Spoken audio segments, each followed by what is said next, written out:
possible when you operate from the space of love.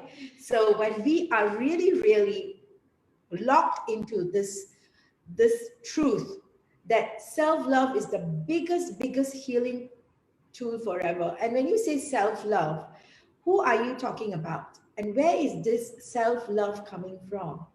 It is also our attachment to an identity that we assume to be that kind of contradicts ourselves. If you notice the way that we are coming across to people and the unconditional space we operate from, where is that space for you?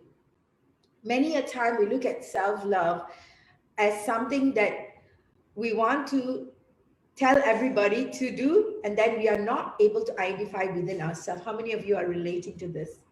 So what's happening for us in this juncture is to really detach ourselves from the situation, from what is, even the identity we hold as a mother, as a father, as a business person, as a son, as a wife, as a husband, whatever roles that we are playing in our life.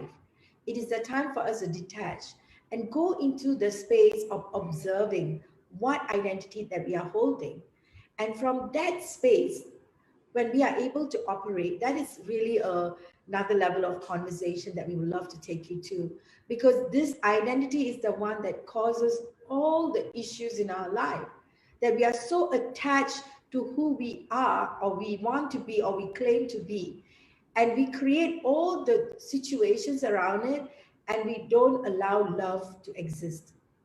So that is something that we want to call on ourselves and observe from outside. And self-love will step in when we are truly able to recognize that situations happen, and in our human mind, these situations, and if you are someone who have created a situation and you feel like, okay, this situation is something is not within my control, or I've been working so much on it and nothing is happening, that's when you want to really, really, if a situation is triggering you and not being able to operate from love, then you need to look at the situation. And most of the time, I can tell you, 99.99, if not 100% of the time, it's because we have attached an identity, something that is so human that we are not observing from outside, that all these things that we have created is just a situation, and it's nothing to do that we need to operate out of self-love or love for that matter. So in that space, when we do that, then we become lesser. And so all the drama about, guilt and shame and all those conversations we talked about start showing up, anger and frustration and everything.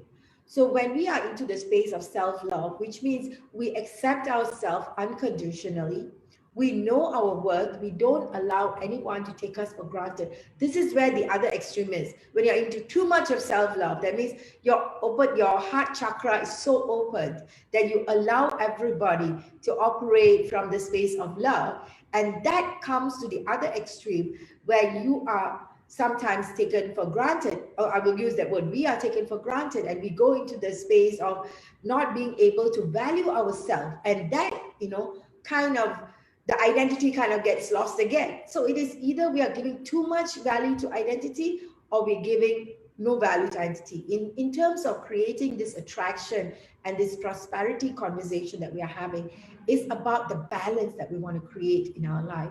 The balance that says, I am worth what I'm worth, be it in whatever that we are doing in our life, and coming from that space of clarity and power, that our worthiness is unshakable, and that we are that divine grace, we are that divine love, that we can operate from that space of divine love at all times.